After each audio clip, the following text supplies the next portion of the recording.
Our first movie is named Legend, and it tells the story of a battle between the forces of light and the forces of darkness, and a struggle for the control of the magical unicorns who hold the key to this ancient conflict, and about an evil monster who lives in the fires below and schemes to destroy both of them. In other words, this is one more high-tech, prehistoric teenage special effects movie. Silence! Thanks for watching, and don't forget to click that subscribe button. Like the video too. Out on September 28th on Blu-ray from Arrow Video is Legend. Blu-ray. So this is not a 4K release. This is not a 4K release, which kind of blew my mind when I saw this because I'm expecting all of these to come out. It's like 4Ks these days, you know? Especially these box sets, these big high-profile ones they're doing. This is a Ridley Scott film too, way after he was established. You mean to tell me there are no original negatives you can do an Ultra HD scan of for Legend? It's a world of magic and wonder and desire, and we couldn't get 4K. You've stolen my dreams away. This is a 2-disc edition with both cuts, theatrical and director's cut. Ridley Scott loves his alternate cuts, man. Yeah, so let's talk a little bit about that. So Legend has got a really interesting past on how it came to be and, you know, how it was made and some of the struggles Ridley Scott went through to get it to audiences. This box set is trying to capture everything all in one place, so I will give it props for that. So disc 1 is the theatrical cut. So you're getting a new 2K restoration using original materials, including a 4K scan of the original negative. So I guess they couldn't get a full 4K scan of the original negative, only parts due to some damage or due to some lost frames or something. So they kind of have an overall 2K scan with some borrowed bits from a 4K scan somewhere else. And, you know, jokes aside, if there really is a situation like that where, you know, sometimes that does happen where the originals are destroyed. If Arrow did their best, then, like you said, props to them. Yeah, and we're going to eat our words here because basically they did do the best thing that they probably could. I'm an asshole for saying it, but I'm a 4K king, so I want 4K. Complain, complain, complain. This theatrical cut on this disc is also getting new commentaries, production featurettes, an isolated music and effects track, and a 2002 isolated reconstructed score by Tangerine Dream. I know the original Blu-ray release of Legend did have an isolated music score. Not everything is new here, but they are getting some new commentaries and some featurettes and stuff, but they're porting some stuff over from previous releases. Because as a Tangerine Dream fan, I actually bought that first release. I'm not a huge fan of this movie, but I was interested in, wow, I'd love to watch this with no... I mean, there's not much dialogue in this movie to begin with, but that was an intro. I like that feature on the original release. Well, then over on disc 2 is Ridley Scott's preferred director's cut. Now, here, you're not getting any new scan or any new upgrade to the transfer. He doesn't prefer it that way. You're getting... the Ridley Scott preference is look as shitty as possible. You're allowed to laugh. There was a previous release of his director's cut, and you're just getting that exact same version back over here again. And it only has retro features. There's nothing new. You're getting all the new stuff on disc 1. The package itself is pretty nice. As usual, it comes with that rigid slip box. It comes with an illustrated perfect bound book with production notes and interviews. Comes with a large double-sided poster with new artwork, which is the same as the slip box there.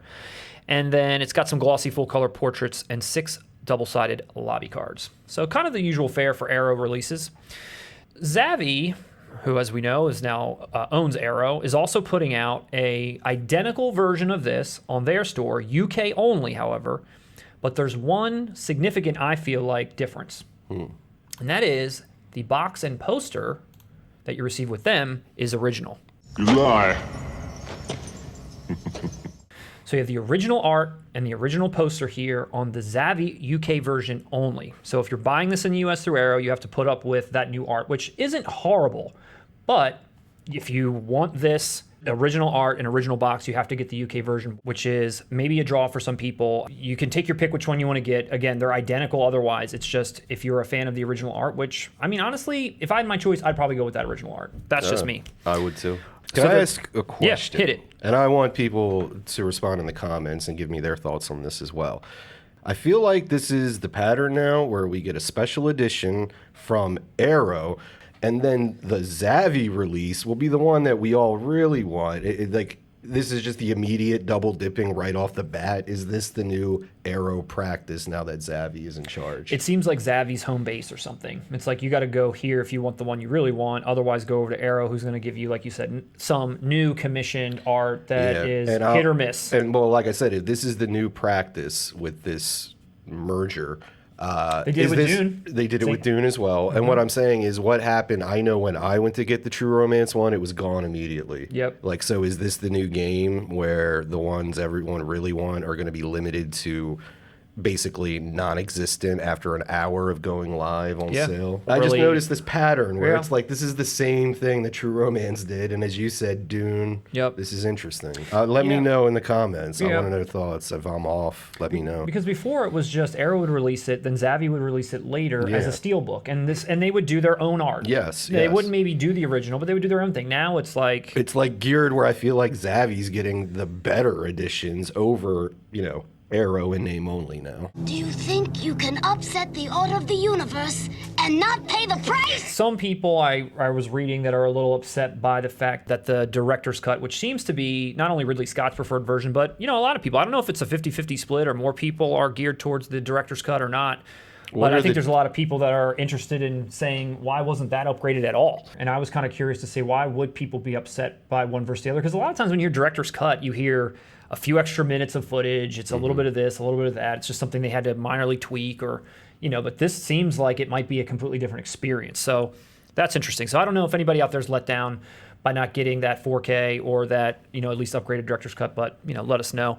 So let's just talk about a little bit about the difference in the two. Now, I know that Ridley Scott prefers the director's cut so much so, as you know, that he's actually put a note on the theatrical cut that basically says what? It was very like, yeah, I'm Ridley Scott, and this one's all right. Yeah. Check it out. That's basically what it felt like. It was great. That's a brave thing to do. Really brave. When initial audiences kind of didn't like it in the U.S., there were some things that he was thinking that he might have to cut or that the studios would make him cut. So instead, he went to Europe and was like, they're a more sophisticated audience. They're going to understand nuance. They're going to understand, what I'm trying to do here. Facts. The cut that he showed to Europe was 113 minutes long. Jerry Goldsmith, the one and only, one of my favorite composers, did the score for the Legend film. He was the original. And he also stated in many interviews that he felt like his Legend score was one of the best of his career. I guarantee you Tangerine Dreams is better and fit this film more. So it contained songs for the characters to sing. This was something... All right, I take that back. I want to see Tom Cruise singing. I want to see, To a Unicorn. I would love to watch that. This idea of what Ridley Scott wanted is not what you're seeing if you know the theatrical cut. And maybe not even to the effect that he probably wanted in the director's cut, but there's a lot of stuff that he was trying to pull off that just never worked out. Apparently, even in Europe and even where they were starting to kind of get some feedback, younger audiences really weren't digging the vibe of what he had done. And some slight edits were made, but the movie stayed mostly intact for the European audience. So that's kind of this director's cut. Because then extensive edits were made for the US, and which cut it down to 89 minutes. So this went from 113 minutes. And his original cut, even beyond that, was 125. So he cut that to 113 for Europe, and then he cut it to 89 for the US. The focus is on the love story rather than a lot of the fantasy elements, which is really all he wanted this to be about. I rarely say this. I almost feel like what happened here with test audiences and all was all these changes they all sound terrible to me.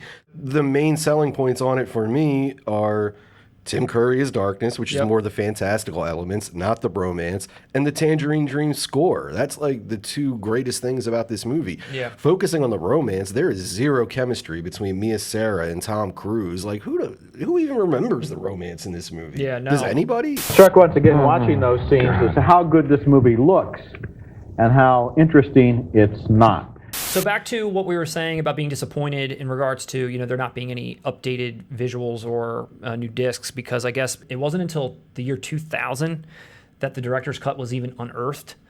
And allegedly there's only 2 of them in existence. So you basically got what you got, and however they were able to scan that thing, that's as good as you're going to get it.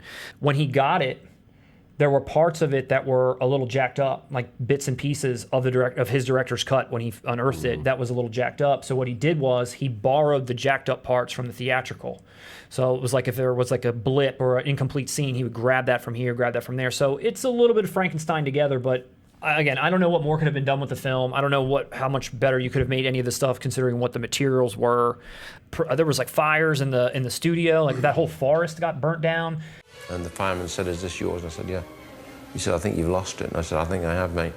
And I went immediately, and because this is what I always do, it's like Zen, I went and played tennis. That we even got this is probably a blessing. And it's cool that Arrow, I never would have expected them to put something like this out, but now that they have, I'm like, yeah, that makes sense. Dude, this makes complete sense. Subjectively, you can make distinctions, but this is the same thing that happened with Dune. Yeah. It was an interesting failure by a very talented director. Yeah. Even as a child watching this movie, I could feel that it was a mess. Great set overall.